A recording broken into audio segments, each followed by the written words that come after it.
बच्चों, आज पढ़ेंगे पाठ 2। इसका नाम है गीता का उपदेश।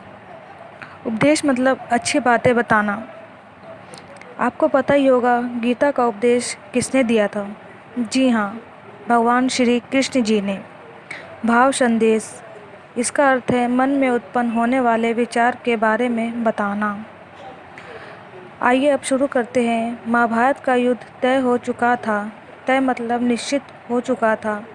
भगवान कृष्ण युद्ध की भयानकता को समझते हुए शांति दूत बनकर कौरवों के पास गए थे। भगवान श्री कृष्ण को युद्ध की भयानकता पता थी, मतलब कि यह युद्ध बहुत ही डरावना होगा। इसलिए वो शांति का प्रस्ताव लेकर शांति दूत बनकर कौरवों के पास गए थे। कौरव कौन थे? कौरव धृतराष्ट्र के पुत्र थे।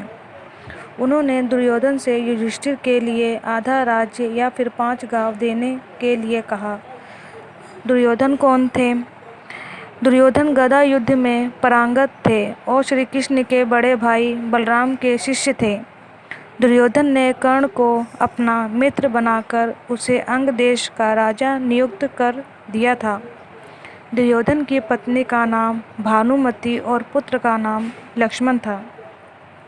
युधिष्ठिर कौन थे? युधिष्ठिर पांडु के पुत्र और 5 पांडवों में से सबसे बड़े भाई थे। श्री कृष्ण की बात सुनकर दुर्योधन ने पांडवों को सुई की नोक के बराबर भूमि भी देने से मना करने का निश्चय किया और युद्ध करने के लिए तैयार हो गए।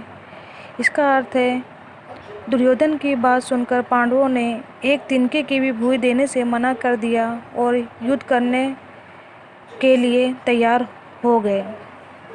महाभारत का युद्ध कौरवों और पांडवों के बीच कुरुक्षेत्र की भूमि पर हुआ।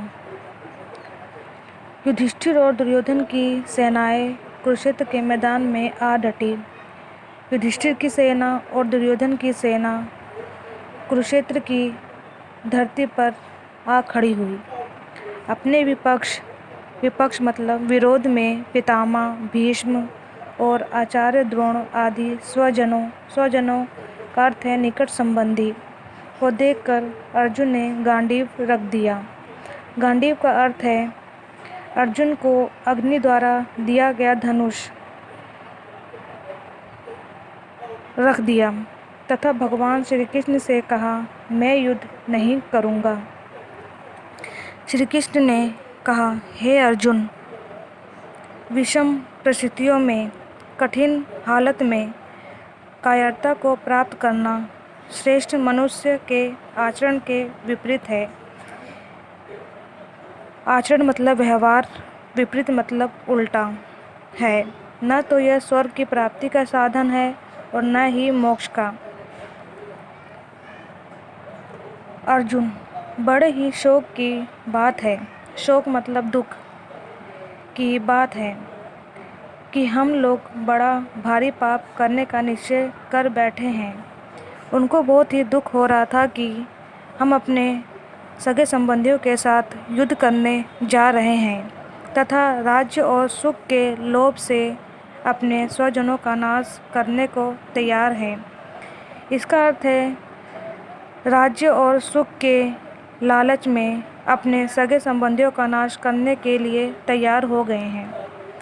श्री कृष्ण कहते हैं, हे अर्जुन, भय मत करो, डरो मत, निर्भय होकर निडर होकर अपने कर्तव्य का पालन करो। यही श्रेष्ठ कर्म है, यही उत्तम कर्म है। मन में किसी प्रकार के प्रश्न हो तो कर। अगर तुम्हारे मन में किसी प्रकार के प्रश्न है तो कहो। अर्जुन कहते हैं, भगवान, मरने के बाद क्या होता है? श्री कृष्ण कहते हैं, जैसे इसी जन्म में जीवात्मा बाल, युवा और वृद्ध शरीर प्राप्त करता है।